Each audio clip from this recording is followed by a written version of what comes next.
성도 여러분 안녕하세요. 오늘도 예배하며 하나님 앞에 우리 자신을 돌아봅시다. 그리고 하나님의 사람으로서 거룩하게 살아갈 것을 다짐해 봅시다. 먼저 사도신경으로 우리의 신앙을 고백하겠습니다. 나는 전능하신 아버지 하나님 천지의 창조주를 믿습니다. 나는 그의 유일하신 아들 우리 주 예수 그리스도를 믿습니다. 그는 성령으로 잉태되어 동정녀 마리아에게서 나시고 본디오 빌라도에게 고난을 받아 십자가에 못 박혀 죽으시고 장사된 지 사흘 만에 죽은 자 가운데서 다시 살아나셨으며 하늘에 오르시어 전능하신 아버지 하나님 우편에 앉아 계시다가 거기로부터 살아있는 자와 죽은 자를 심판하러 오십니다. 나는 성령을 믿으며 거룩한 공교회와 성도의 교제와 죄를 용서받는 것과 몸의 부활과 영생을 믿습니다. 아멘. 찬송가 320장, 옛날 찬송가로는 350장입니다.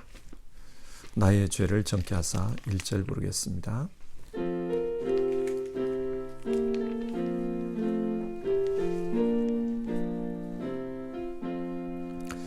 나의 죄를 정케 하사 주의 일꾼 삼으시 구세주의 넓은 사랑 항상 찬송합니다.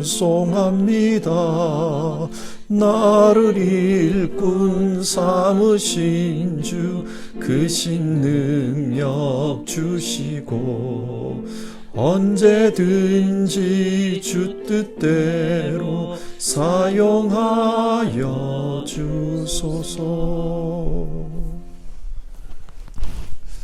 같이 기도하겠습니다. 사랑이 많으신 하나님, 우리를 하나님의 사람으로 불러주시고 우리를 정결케 하셔서 거룩한 주의 군사로 이 세상에서 하나님 을 위해 싸우며 살아가게 하셔서 감사를 드립니다. 이 영적인 싸움에서 승리하는 모든 분들 다 될 수 있도록 주님 도와주시옵소서. 그리고 하나님의 뜻하신 바 하나님의 일들을 잘 감당해서 하나님께 영광 돌리는 분들 다 되게 하옵소서. 위로는 하나님께 영광을 올려드리고 우리 각자의 삶에서는 많은 열매를 맺는 보람된 인생 될 수 있도록 주님 도와주시옵소서. 오늘 드리는 이 예배 가운데도 하나님께서 우리에게 주시는 그런 감동이 있기를 원합니다. 그래서 우리가 하나님 말씀에 반응하며 살 수 있도록 인도해 주시옵소서. 예수님의 이름으로 기도드립니다. 아멘. 오늘 함께 살펴보실 말씀은 느헤미야서 13장 4절부터 14절까지 말씀입니다. 13장 4절부터 14절 한 절씩 교독해서 읽겠습니다. 4절입니다. 이전에 우리 하나님의 전의 방을 맡은 제사장 엘리야십이 도비야와 연락이 있었으므로 도비야를 위하여 한 큰 방을 만들었으니 그 방은 원래 소재물과 유향과 그릇과 또 레위 사람들과 노래하는 자들과 문지기들에게 11조로 주는 곡물과 새 포도주와 기름과 또 제사장들에게 주는 거제물을 두는 곳이라. 그때에는 내가 예루살렘에 있지 아니하였느니라. 바벨론 왕 아닥사스다 32년에 내가 왕에게 나아갔다가 며칠 후에 왕에게 말미를 청하고 예루살렘에 이르러서야 엘리야십이 도비야를 위하여 하나님의 전뜰에 방을 만든 악한 일을 안지라. 내가 심히 근심하여 도비야의 세간을 그 방 밖으로 다 내어 던지고 명령하여 그 방을 정결하게 하고 하나님의 전에 그릇과 소재물과 유향을 다시 그리로 들여 놓았느니라.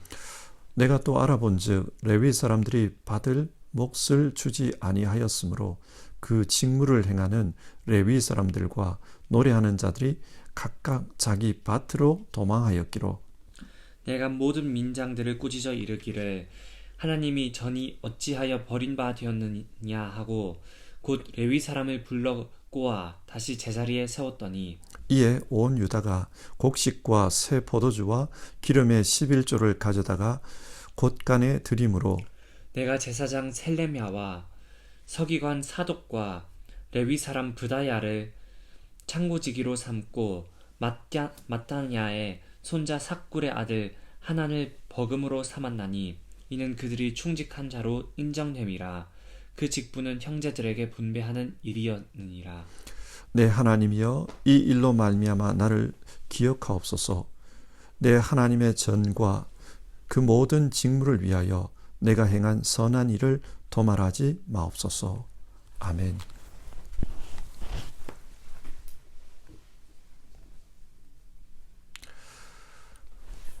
느헤미야서는 무너진 이스라엘 공동체를 다시 세우는 이야기입니다. 무너진 공동체를 다시 세우는 일에 상징적인 사건이 성벽 재건 사업이었습니다. 무너진 예루살렘 성이 제대로 된 성으로 복원되는 것을 통해 이스라엘 공동체가 다시 살아났다. 그것을 보여주고자 합니다. 하나님은 이 일을 느헤미야에게 맡겼습니다.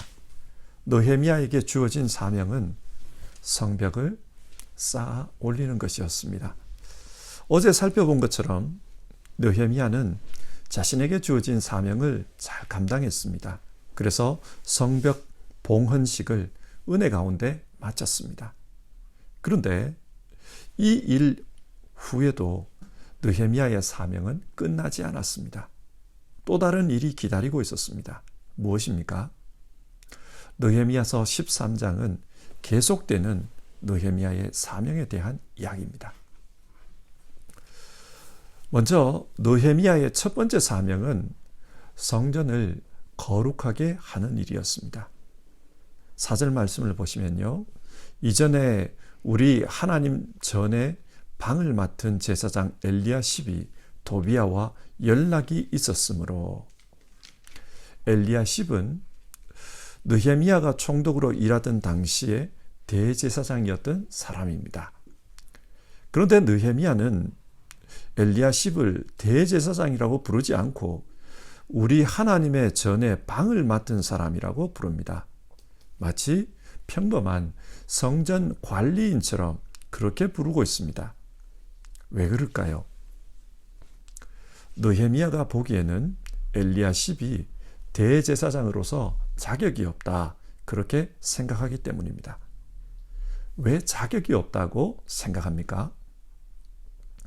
제사장 엘리야십이 암몬 사람 도비야와 연락이 있었다는 거예요.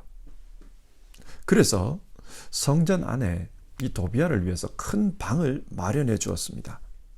지금식으로 말하면 사무실을 마련해 준 것입니다.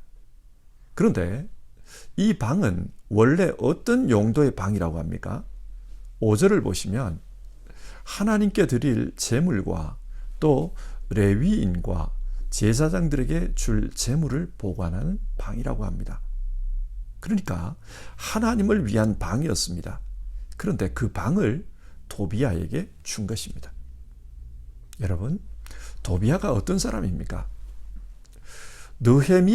느헤미야서에서 계속 그의 만행에 대한 이야기들이 나옵니다. 예루살렘 성벽을 재건할 때 제일 걸림돌이 되었던 사람 중에 한 사람입니다.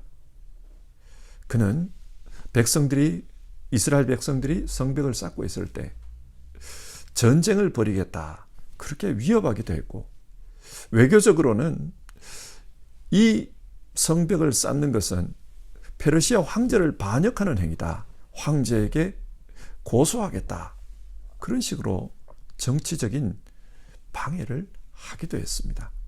심지어는 산발락과 함께 느헤미야를 죽이기 위해 암살 음모까지 꾸몄던 자입니다. 그런데 그런 악한 자에게 대제사장이 성전에 집무실을 마련해 준 것입니다. 성경은 도비야가 암몬 사람임을 강조하고 있습니다. 느헤미야서 12장에서 성전 봉헌식을 한 후에 백성들이 너무 기뻐서 자발적으로 하나님 앞에 맹세한 것이 있습니다. 그것이 뭐냐? 느헤미야서 13장 1절에서 3절을 보시면 이스라엘 백성들이 율법을 읽다가 모압 족속과 암몬 족속이 영원히 하나님의 총회에 들어오지 못할 사람들이라는 것을 발견했습니다. 그래서 이스라엘 백성들 가운데서 그들을 모두 분리해 내기로 했습니다. 우리식으로 표현하면 성경에 근거해서 역사 바로 세우기를 하는 겁니다. 그런데 이런 맹세 후에 어쩌면 이스라엘에서 신앙적으로 제일 모범을 보여야 할 대제사장이 암몬 사람 도비아에게 성전의 집무실을 마련해 준 것입니다. 충격적인 일입니다. 그러면 이런 질문을 해봐야 합니다. 엘리야십 대제사장은 왜 이런 행동을 한 것일까요? 본문 4절은 도비아와 연락이 있었다. 그런 말을 합니다. 이 말은 엘리야십 대제사장이 도비아와 아주 가까이 지내는 사이라는 말입니다. 그리고 도비아는 이스라엘의 유력한 집안들과 친인척 관계입니다. 결혼을 통해서 관계가 얽혀 있어요. 그래서 도비아가 정치적으로 영향력이 굉장히 컸고 또 대제사장 자신에게 도움이 될 사람이라고 생각했기 때문에 성전에 방을 마련해 준 것입니다. 그런데 이런 일을 언제 했는가? 언제 도비아에게 성전에 방을 내준 것인가? 그 시점이 중요합니다. 6절을 보시면 느헤미야가 예루살렘을 떠나 페르시아를 방문했을 때 이런 일이 일어났다고 합니다. 느헤미야는 아닥사스다 왕 20년의 총독으로 임명을 받아 12년 동안 총독으로 일했습니다. 그리고 임기가 끝나자 페르시아로 돌아간 겁니다. 아마 이때 엘리야십은 느헤미야가 영원히 귀국한 것이다. 그렇게 생각했을 거예요. 그래서 느헤미야가 다시는 돌아오지 않는다. 그러니 이제는 대제사장으로서 내가 이스라엘의 대표가 되어 내 방식으로 다스려야 한다. 그렇게 생각한 것 같아요. 그래서 자기에게 도움을 줄 만한 사람에게 손을 내민 겁니다. 그 사람이 도비아였던 거예요. 그런데 문제는 그렇게 영국 귀국을 한 줄 알았던 느헤미야가 다시 총독으로 재임명을 받고 얼마 후 돌아온 것입니다. 그리고 돌아와 보니 이런 일이 벌어져 있었어요. 그래서 느헤미야가 어떻게 대응합니까? 8절과 9절을 보면 느헤미야가 너무 화가 났다 그래요. 그래서 성전 방 안에 있는 도비아의 물건들을 바깥으로 내팽개쳤다고 합니다. 방을 깨끗이 치웠다고 그래요. 그리고 다시는 그 방에 도비아가 들어오지 못하도록 그 방에 제사 관련 물건들을 가져와서 방을 가득 채워버렸다. 그렇게 말하고 있습니다. 여러분, 지금 이 사건이 무엇을 의미합니까? 느헤미야는 무너진 이스라엘 공동체를 다시 일으켜 세우기 위해서 하나님께서 보내신 개혁가였습니다. 그래서 느헤미야는 하나님 말씀을 근거로 이스라엘 공동체를 개혁했습니다. 에스라가 읽어준 그 말씀에 근거해서 이스라엘 공동체를 바로 세워갑니다. 그런데 이런 개혁 작업에 걸림돌이 된 사람이 누구냐? 오늘 본문은 엘리야십 대제사장이라고 말합니다. 지금까지 엘리야십은 느헤미야가 이끄는 이 사업들을 따라오기는 했지만 그 사업에 마음으로 동조하지는 않았다는 겁니다. 그래서 느헤미야가 사라지자마자 이런 일을 벌인 겁니다. 왜 이런 일이 벌어진 겁니까? 무엇을 중심에 두고 사느냐, 그것이 중요합니다. 느헤미야는 하나님을 중심에 두고 살았습니다. 그래서 하나님의 말씀대로 이스라엘 공동체를 개혁하기 위해 노력했습니다. 하지만 엘리야십은 자신의 권위가 중요했습니다. 내가 대제사장이다. 총독이 없으니까 대제사장이 내가 이 나라의 중심이 되어야 되는 것 아닌가, 그렇게 생각한 거예요. 그런데 지금까지는 자기가 중심이 아니라 느헤미야가 중심이 되어서 일이 진행되었습니다. 그래서 어떻게 하면 앞으로는 내 중심으로 이 성전을 움직일까? 이스라엘 공동체를 내 중심으로 움직일까? 그런 생각을 하는 것입니다. 그러다 보니 손잡아서는 안 될 사람과도 손을 잡아버렸습니다. 아몬 사람 도비야를 성전에 끌어들이고 만 것입니다. 인간적인 힘으로 이 성전을 움직이겠다는 말입니다. 그래서 느헤미야는 다시 돌아온 후 하나님의 집을 하나님 집답게 해야 되겠다, 이것을 위해 싸웠습니다. 하나님의 집은 하나님의 뜻대로 운영되어야 합니다. 하나님의 말씀에 근거해서 움직여야 합니다.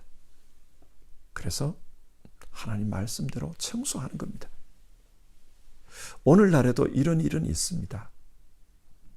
교회가 정치 집단처럼 세상 권력자의 힘을 빌리는 경우가 있습니다. 교회가 돈의 위력 앞에 굴복해서 돈의 논리로 운영되는 경우도 있습니다. 하나님의 집이 세상의 논리를 따라가는 일들이 비일비재합니다. 그래서 우리 시대에도 느헤미야와 같은 그런 사람이 필요합니다. 두 번째로, 느헤미야는 성전 예배 회복을 위해 개혁 작업을 계속하는 것을 봅니다. 10절인데요. 내가 또 알아본즉 레위 사람들이 받을 몫을 주지 아니하였으므로 그 직무를 행하는 레위 사람들과 노래하는 자들이 각각 자기 밭으로 도망하였기로. 여기서 또 알아본즉이라는 말에 주목해야 합니다.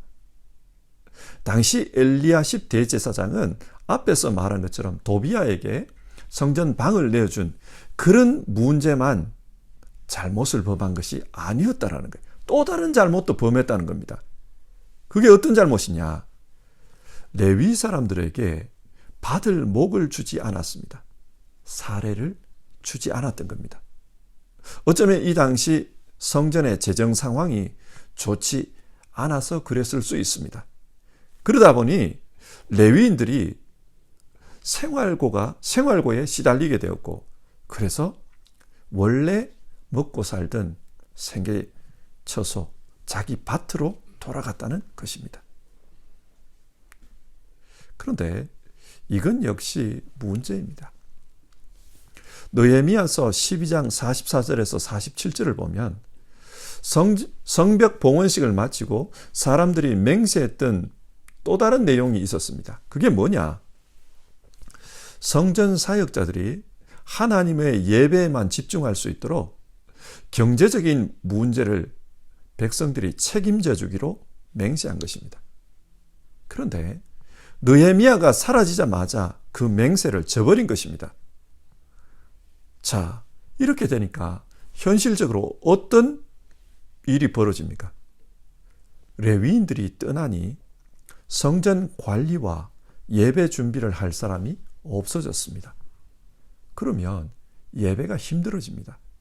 예배가 힘들어지면 사람들이 예배를 드리기 위해서 성전으로 오지 않습니다. 성전으로 사람들이 오지 않으면 성전의 재정 상태가 어려워집니다. 이런 악순환이 반복이 되고 있는 겁니다. 돈이 없어 레위인을 떠나보내자 예배가 제대로 되지 않고, 예배가 안 되니까 사람들이 오지 않습니다. 사람들이 오지 않으니까 재정 상태가 더 나빠집니다. 이것을 본 느헤미야는 이 일을 해결하기 위해서 관리들을 꾸짖었다 그래요. 어쩌면 이 일의 중심에 대제사장 엘리야십이 있었을 것입니다.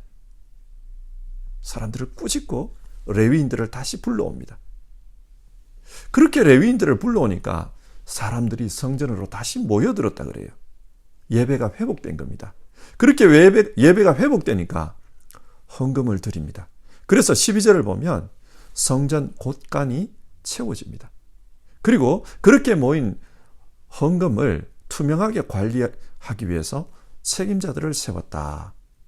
그 이야기가 13절에 나옵니다. 문제가 해결된 겁니다. 자, 여기서 한번 생각해 봅시다. 예배가 어려워진 것은 어디서부터 문제가 시작된 겁니까? 14절을 보시면 하나님, 내가 한 일을 기억하여 주십시오.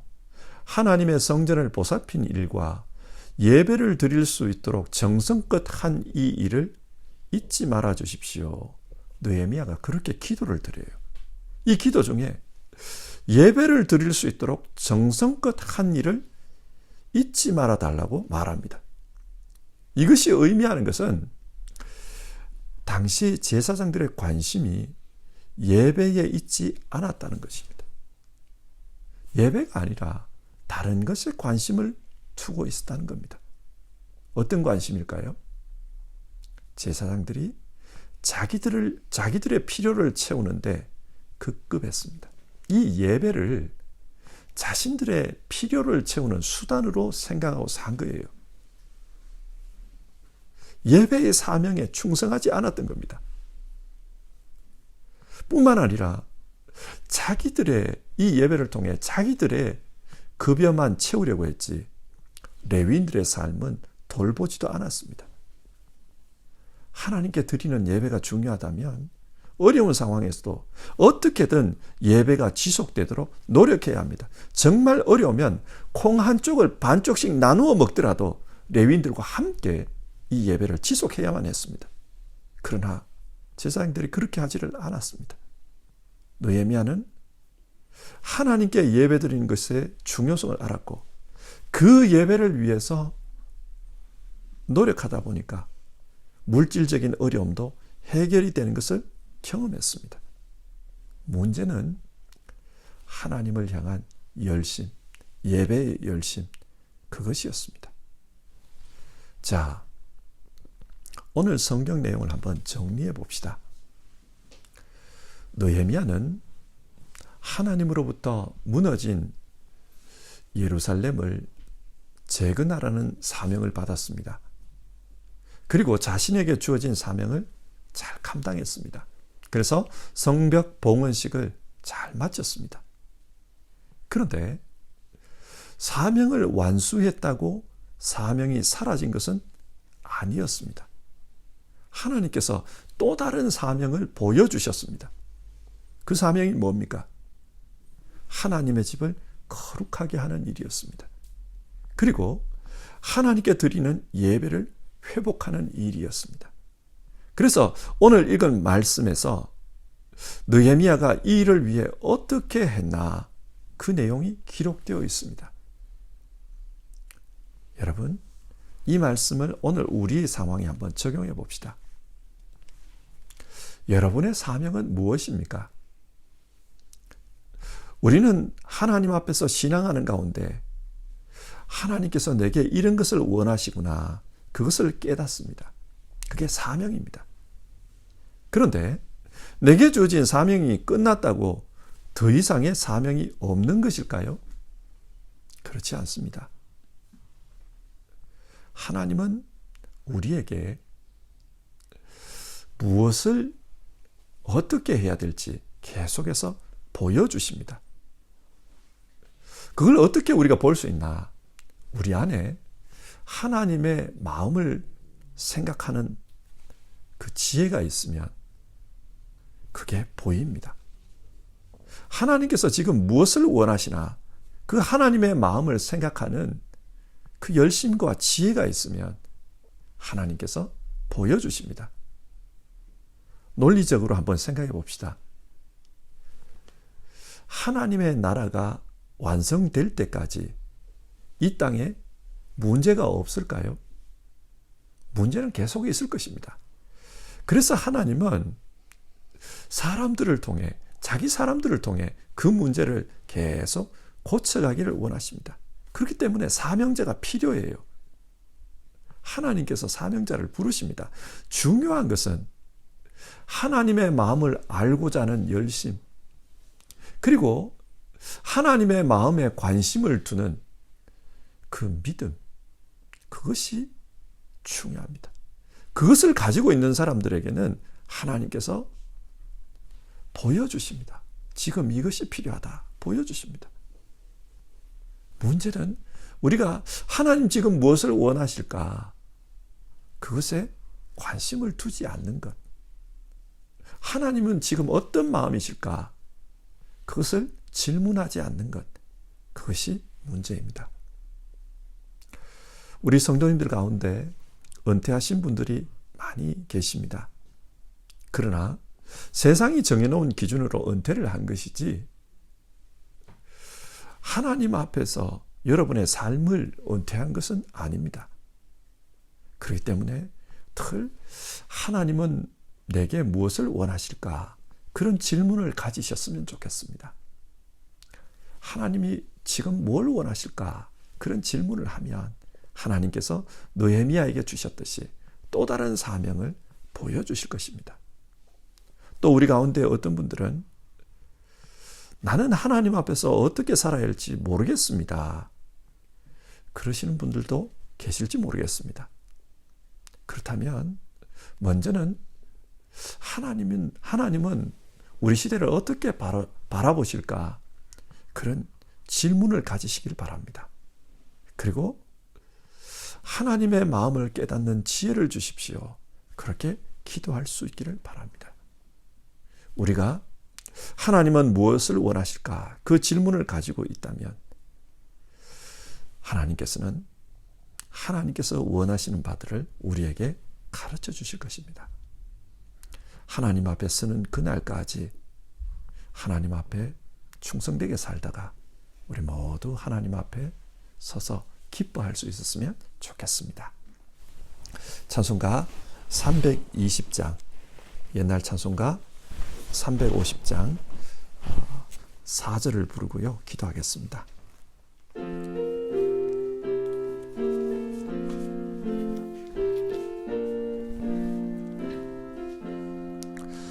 주여 내게 성령으로 충만하게 채우사 생명수가 강물처럼 흐르게 하옵소서.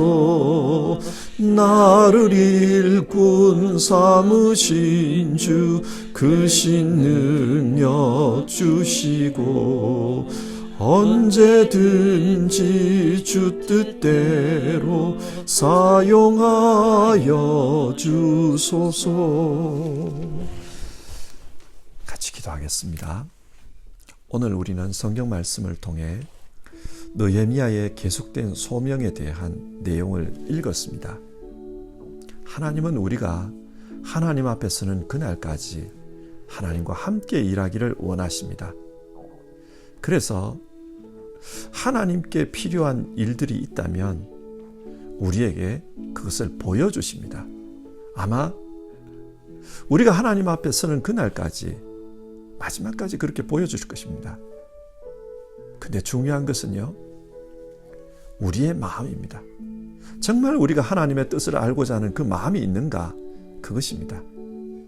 그래서 기도합시다. 하나님이 무엇을 원하시는지 알 수 있도록 도와주시옵소서. 지혜를 주시옵소서. 그리고 하나님 무엇을 원하시는지에 대한 질문하는 신앙 될 수 있도록 도와주시옵소서. 끝까지 충성할 수 있도록 도와주시옵소서. 이 기도 제목으로 같이 기도하겠습니다.